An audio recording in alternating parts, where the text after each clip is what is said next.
Good morning friends. मैं GC साहब को वेलकम करता हूँ। अब तो हमारे पुराने फ्रेंड हो गए। कल इवनिंग में शोपियान पुलिस को एक इत्तला मिली थी कि मनिहाल विलेज में 4 टेररिस्ट छिपे हुए हैं। आर्मी सीआरपी पुलिस कॉर्डन डाली और हम लोग अपील किए। इनफैक्ट उसमें से एक टेररिस्ट के वाइफ को भी ले गए, हम लोग अपील करवाए। बाकी की फैमिली में अपील किए लेकिन सरेंडर नहीं किया और उधर से अंदर से घर के अंदर से फायरिंग किया। फिर इनकाउंटर शुरू हो गया। इनकाउंटर में 4 टेररिस्ट मारे गए। चारों कैटेगराइज टेररिस्ट है, लश्कर तैयबा से बिलोंग करता है। हालांकि अपने आप को सो कॉल्ड लश्कर मुस्तफ़ा बोलता है, लेकिन हम लोग टीआरएफ, पेप, एलईएम को उतना तरजीह नहीं देते हैं। ये फेक नेम्स हैं, ये सब ऑफुट है एलईटी का, कोई जैश मोहम्मद का। तो ये सारे हमारे कैटेगराइज, हमारे लिस्ट में ये एलईटी के नाम पर है।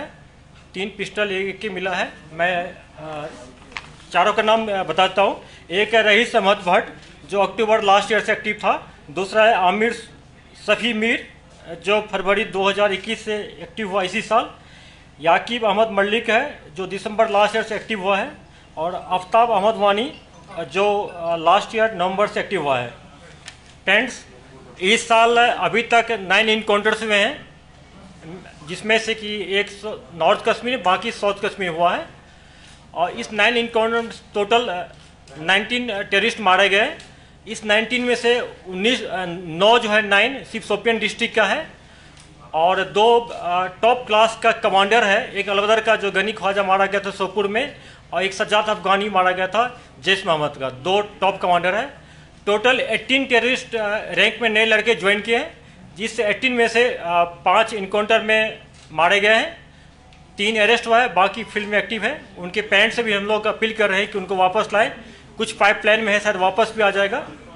और इसके अलावा हम लोग करीब 7 ऐसे यूथ था जो कि ज्वाइन कर चुका था, उनको फैमिली के हम लोग हेल्प से वापस लाए हैं। और हम लोगों पर पुलिस सिक्योरिटी फोर्स और पेरेंट्स काफ़ी ट्रस्ट बढ़ा दिए हैं। और कल भी हम लोग एक्सपेक्ट कर रहे थे कल रात में 2 बजे की सरेंडर कर जाएगा। काफ़ी अपील हो रहा था फैमिली की साइड से हम लोग से, लेकिन नहीं हो पाया, उन्होंने नहीं माना। और फिर भी हम लोग लगे हुए हैं। इसके बाद जहाँ तक बात है एसओपी फॉलो करने का, हम लोग पूरी तरह इसको फॉलो, जैसा कि आप लोग पहले बोले थे हम लोग कि जनवरी में पहला पीसी में कि हम लोग का फोकस रहेगा खास कर जो लोकल टेररिस्ट है जो हमको सरेंडर कराएं, चाहे ड्यूरिंग इनकाउंटर हो या बिफोर इनकाउंटर। तो ये हम लोग प्रोसेस में लगे हुए हैं। एसओपी का फॉलो हो रहा है। सिक्योरिटी फोर्स बहुत प्रोफेशनली वे से ढंग से काम कर रही है।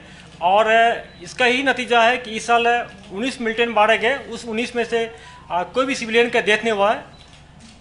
ये फैक्ट है कि हमारे एक आर्मी के जवान का देहांत हो गया था, शहीद हो गए थे आईडी ब्लास्ट में। पुलिस का एक इनकाउंटर में बडगाम मारे गए हैं, शहीद हो गए थे। और 2 जो हमारे पुलिस वाले पर फिटाइन टाइप का हमला किया था बागत में, उसमें शहीद हो गए। टोटल पुलिस और सिक्योरिटी फोर्स मिला के 4 शहीद हमारे हुए हैं। हम लोग अपने ऑपरेशनल स्किल को बढ़ा रहे हैं कि कोई कोलेटरल डैमेज नहीं हो और हमको भी लॉस कम हो। कल के इनकाउंटर में आर्मी के जवान थोड़ा जख्मी हो गए, अभी उनका हालत बिल्कुल ठीक है, हॉस्पिटल में है। जहाँ तक रेडिकेशन का बात है, पाकिस्तान अभी तक बाज नहीं आया है। अभी भी हम लोग 7 नए टेररिस्ट इंट्रोगेशन बात किए, उनसे पता चला है कि पाकिस्तान से उन्होंने प्रूफ भी देखा है कि सोशल मीडिया पर किस ढंग से उसको इंस्टिगेट किया जा रहा है, रेडिकलाइज किया जा रहा है। दूसरी बात ड्रग्स है। ड्रग्स भी काफ़ी पाकिस्तान से है। हमारे लड़कों को यूथ को ख़राब किया जा रहा है। इससे मैं पेरेंट्स से अपील करता हूं कि अपने बच्चों को संभाल रखें, उनसे काउंसलिंग कराएंगे। अगर कोई बच्चा, किसी का अगर बेटा हो चाहे लड़कियां हो, अगर ड्रग्स लेती है, हमारे पुलिस का जो हॉस्पिटल है ड्रग्स डिटेंशन सेंटर, वहाँ जाए, उसको हम लोग पूरा हेल्प देंगे, करेंगे, उनको मिनिस्ट्री में लाएंगे। उसके अलावा मैं उन लड़कों से खास तौर ज्वाइन कर लिया, उनसे अपील करता हूं कि 2 टाइप का, या तो आप पहले आ जाएं या इनकाउंटर में जब आपको मौका मिलता है तो उस टाइम भी आपको आपको मौका दिया जाएगा सरेंडर करने के लिए, आप उसमें आ जाएं। आपके साथ कुछ नहीं होगा, हम लोग आपको एक्सेप्ट करेंगे, कोई दिक्कत नहीं होगी। बाकी समर की जहाँ तक बात है, हम लोग पूरी तरह तैयार है। हम लोग का अपना प्लान बन गया है। कहीं कहीं हम लोग नाका को बढ़ा दिए हैं, कहीं कैंप को शिफ्ट कर रहे हैं और जैसा कि हम सब जानते हैं कि इलेक्शन के बाद हम लोग को एडिशनल फोर्स मिल जाएगा और जहाँ जहाँ सिक्योरिटी का कमी है, जिस एरिया में सिक्योरिटी का कमी है उसको हम प्लग कर लेंगे और बहुत ही सक्सेसफुल सेफ इंसिडेंट फ्री यात्रा करवाएंगे हम लोग, कोई दिक्कत नहीं होगी। और लॉ एंड ऑर्डर की जहाँ तक बात है कि अगर किसी इनकाउंटर में छुटपुट पथरा होता है, देखिए एक चीज़ बात मानना पड़ेगा आपको, जब फायरिंग शुरू होता है तो हम लोग गांव से और उसके आसपास के घर से लोगों को निकाल लेते हैं। घर से निकालेंगे तो कहाँ रहेगा, इनकाउंटर साइड के बाहर रहेगा।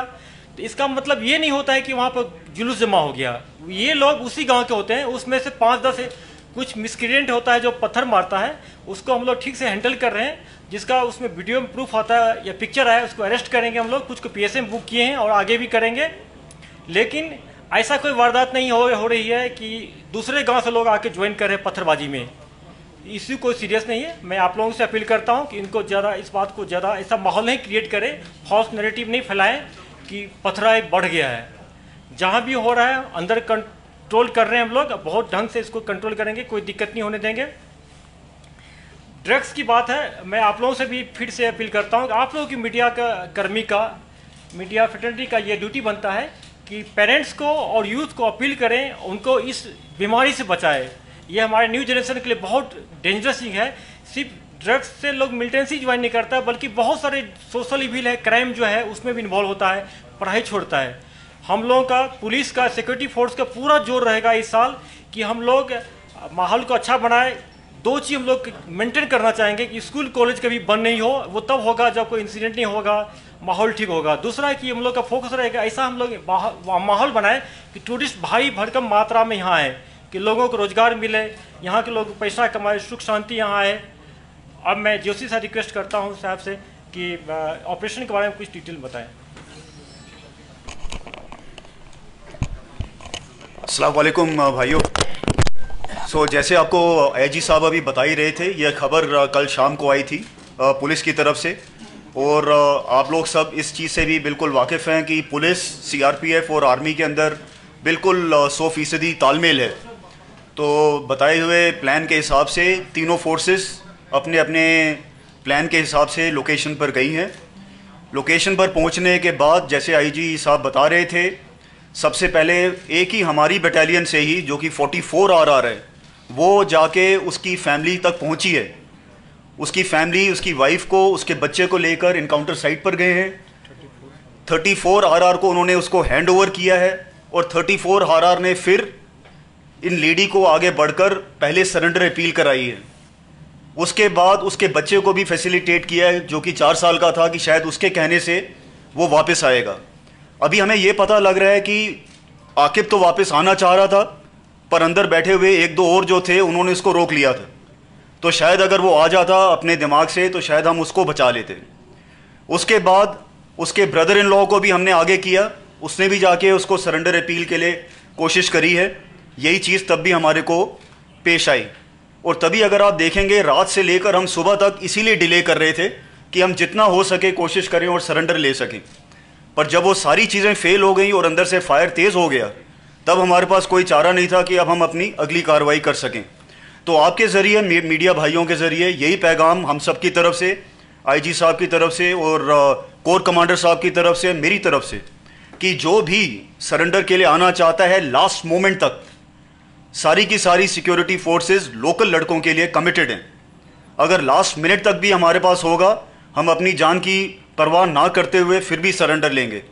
मेरे एक लड़के को जो 34 RR का था, जिसको गोली लगी है, वो गोली भी इसीलिए लगी है क्योंकि वो कवर लेकर आगे जाके उसको लाने की कोशिश कर रहा था। अगर हम ये सब ना करते तो शायद ये इनकाउंटर आधा घंटा भी ना चलता। तो पहला पॉइंट ये है।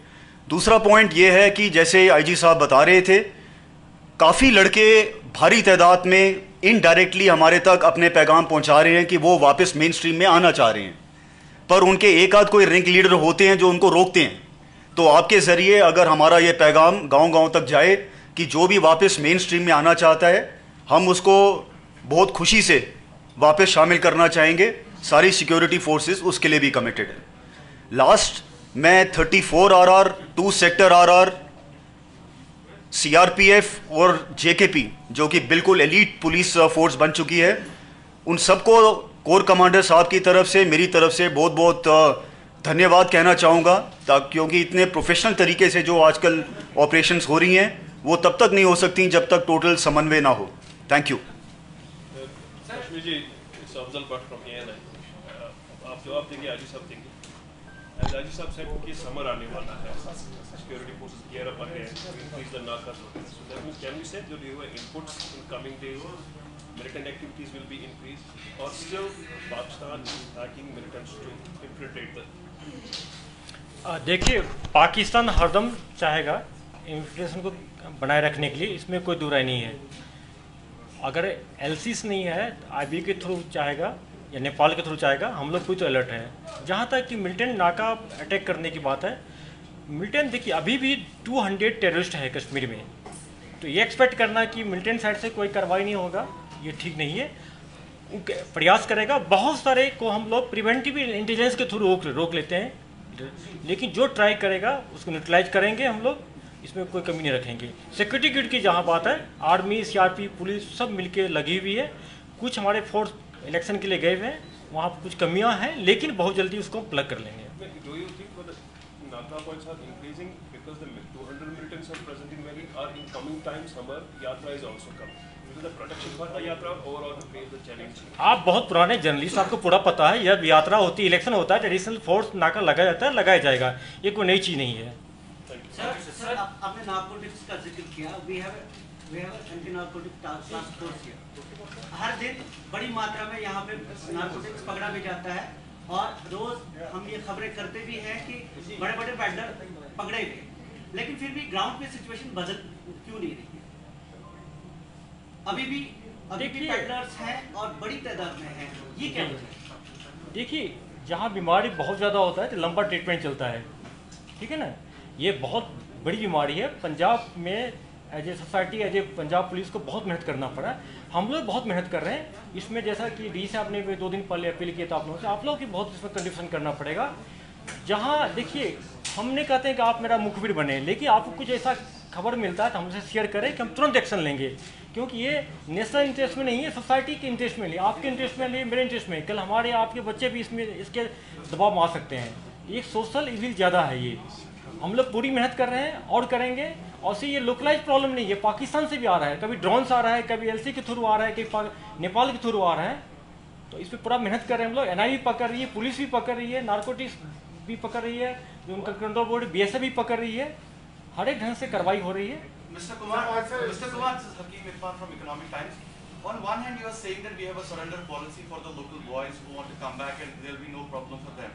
On the other hand, some of the youngsters who protested, they felt stones or whatever they protested, you are saying that we are going strictly after that and we will book them under PSA. Don't you see a contradiction? For a person who has taken an extreme step, for them you are ready to reconcile or put them in mainstream.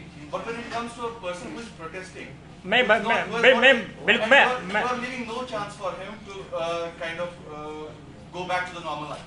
देखिए, 2-3 militant का attack होता है, school college बंद नहीं होता है, economic activity बंद नहीं होता है, यात्रा नहीं होती, टूरिस्ट आना बंद होता है। लेकिन जब लॉ एंड पथराव होता है तो यात्रा भी कम होती है, टूरिस्ट आने में डरते हैं, स्कूल कॉलेज बंद होता है।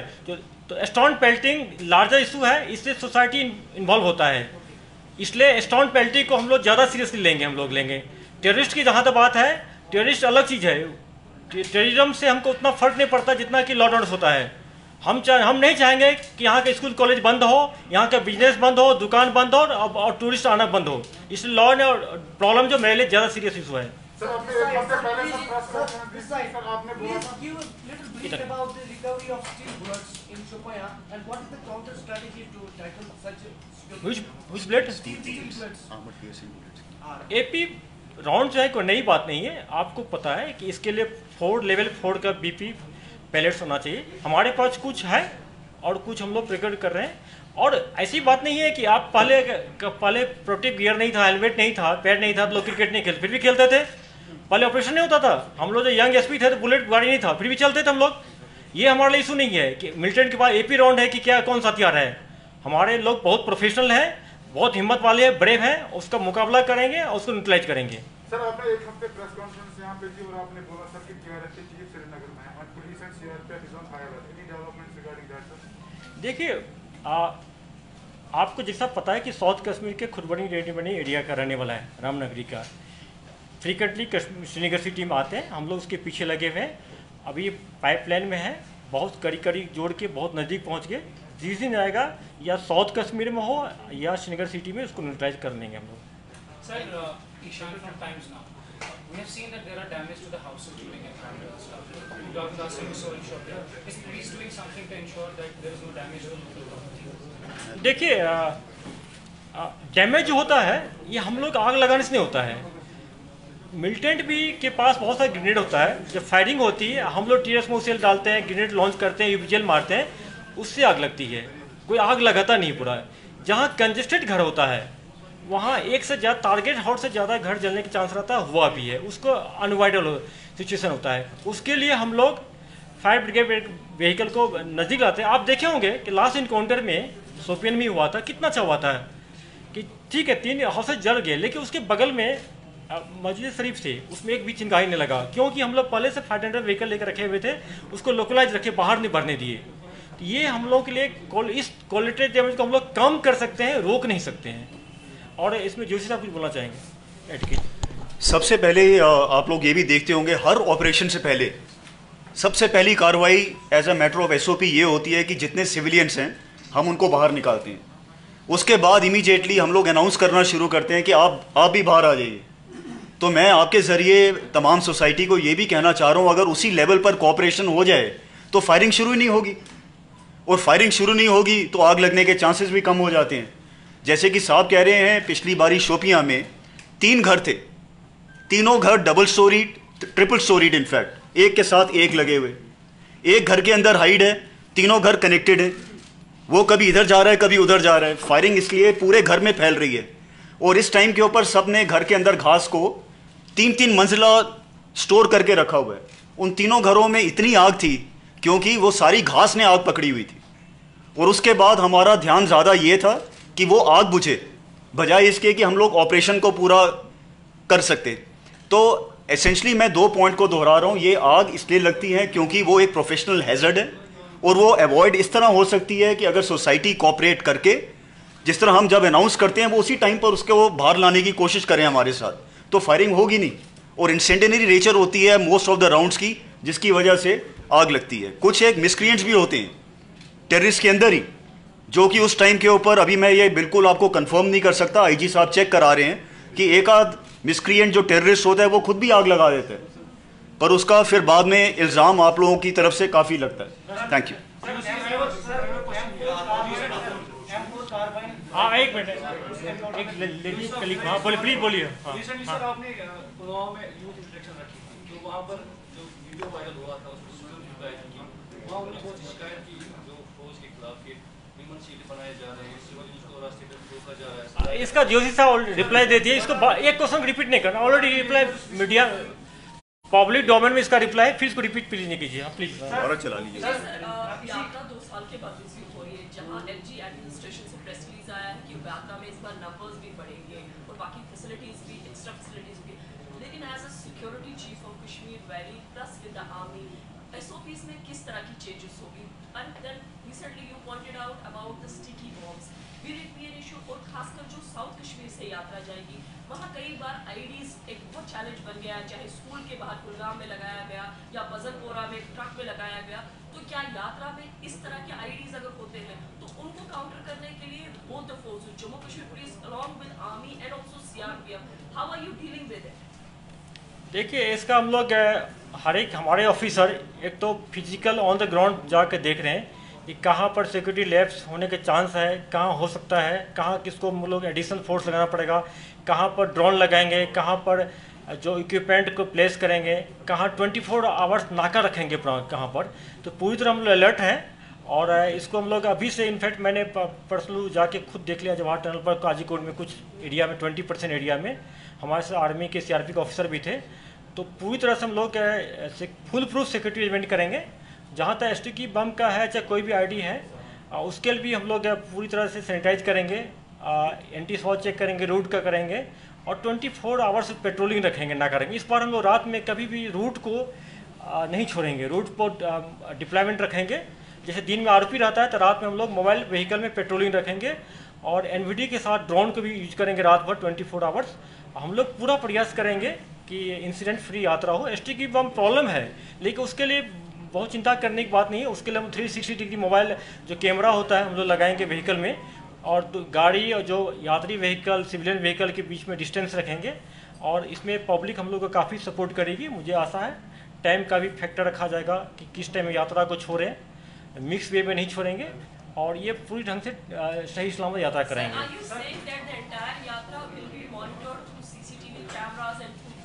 एग्जैक्ट, हाँ बिल्कुल सर।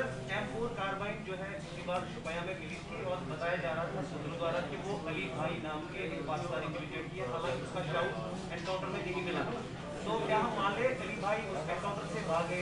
नहीं, हम लोगों को खबर था, ये ह्यूमन ईंट था, 2 ही टेररिस्ट का खबर था। पता नहीं कहाँ से आ गया कि आप ही लोग फैला दिए। फिर हम लोग से अपील भी कराएं कि है तो आ जाओ, ठीक है ना। अपील भी लगा कि सही होगा, क्योंकि फैक्ट है। क्योंकि मुझे 20-22 साल हो गया फील्ड में कश्मीर में, तो बहुत सारे फ्रेंड आप में से जो बताते हैं कि सर और हो तीसरा भी है, अपील करा दिए। तीसरा कोई से खबर 2 का था, 2 ही टेररिस्ट मार के, कोई वलीद भाई नहीं था। और जो कमांडर जैश का है, चाहे लोकल हो कि चाहे पाकिस्तानी हो, उसके पास M4 दिया था। और घबराने के बाद M4 को बड़ा राइफल नहीं है। आज स्टेट में AK-47 सबसे डेडली वेपन होता है असॉल्ट राइफल में।